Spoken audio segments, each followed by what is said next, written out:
Hello, hello. You're probably expecting some decrepit old raisin sat here, but no, once again, I'm stuck down here. Jason's off doing designing things, so we'll see how that goes.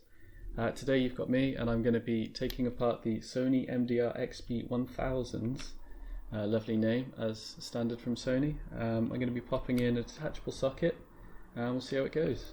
Hello, voiceover Jimbo here. So we take off the ear pads here. There's one little screw hidden inside there, and then they'll come off nice and easy, which reveals the quite small little driver underneath all of the rest of that pad there, which makes up the bulk of the headphones really. So there's two little screws on the outside of this headband. You pop them out and then that separates the metal from the plastic inner layer. The plastic inner layer has these two pegs that index into the housing, and then you can just sort of wiggle them out because the plastic's nice and flexible.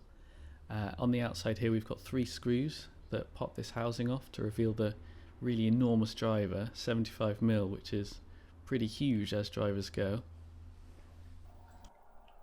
Don't forget to like and subscribe. Thanks. So on the inside of the housing here you've got these two screws that hold on the cable connectors. They come apart quite easily. They sort of twist on those plastic bits on the top. So I've got my little socket here, and it didn't fit quite right at first. It was almost there, but I just had to Dremel out these little pegs on the inside here, and then they fitted in quite nice and easily. They even sort of snapped in. So I've got these 4 wires I'm just tinning up. Overall these headphones were really a joy to work on. They come apart nice and easily, they're nicely designed. They're really some of the easiest I've ever worked on. So I'm just marking up the wires and soldering them on here. I mark some of them red so that I know which is which when I'm soldering it up on the inside.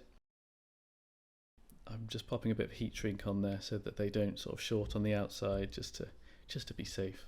So I fill the whole little canister up with hot glue and then push the top back on, and this makes quite a strong bond between the whole thing. You get this sort of satisfying little capsule of connector there. It's really, just a lovely design. So I'm just checking for shorts there. There weren't any, so I just thread the wires back through the housing. They snap right back into place, which is quite nice. And then all it takes is a couple of screws and they're secured back in. Just got to do the same on the other side now, and we're all done for that part of the build. Now we've just got to solder the driver to the wires. This is always the risky bit. It's tiny little driver wire. It's thinner than a human hair that are quite easy to break. Thankfully on this pair they've got some elastic goop over the top, which makes it a bit easier. I just pop a tiny bit of hot glue over the top there just to really secure them down and stop the rattles and vibrations from eventually fatiguing them loose. Driver goes back in with the retaining ring over the top. The black has to face down because there's a port there and there's a gap in the pad that allows the sound to come through a little bit. I do the same for the other side, and then it's time to screw them back down. There's the 3 screws around the perimeter there. I make sure to back out a little bit before screwing in, just to make sure that they're self-tapping screws, so they need to go back into the hole that they threaded for themselves initially. So having done the same on the other side, I pop a couple of jacks in these with our test cable to give them a listen, make sure they're all working and that the polarity's right. Then it's just a case of popping the plastic bits back on, and then we can screw them back in, and then that sort of secures it together, stops the plastic from bending anymore. It's quite a nice sort of elegant design really, only needs 2 parts. Do the same for their ear cups, put them back on. There's the tiny little hidden screw on the inside there, and then that's us done. It wasn't too hard, it was a lovely process. Really simple, really nice, good bit of Sony design there. Just pop a cable in there to test, and I'll hand you back over to other James. So look how ridiculous these are. These are just comically large. They're boxing gloves. Like most of the headphone is the pads, so it's not quite as big as you first might expect, but still, you wouldn't want to be seen out in public wearing these. They're just massive.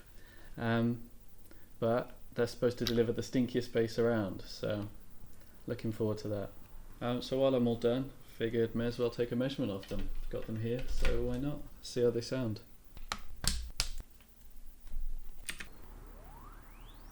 I do quite like the sound of them, but you want to turn them up to get that bass. You want to feel the legendary bass from these guys, but as you turn them up, the treble comes up as well, and it's just the sibilance with the S's is too much, and it just really detracts from the bass. You can't listen to it that high, because otherwise it's it's attacking you, it's biting at your ears with those S's, and it's just too much. I think maybe these might be fun to modify at some point in the future, see if we could take that out.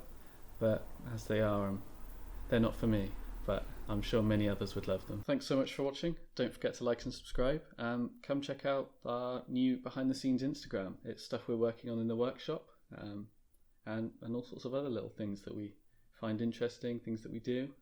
Come check us out. Thank you very much for watching. Bye.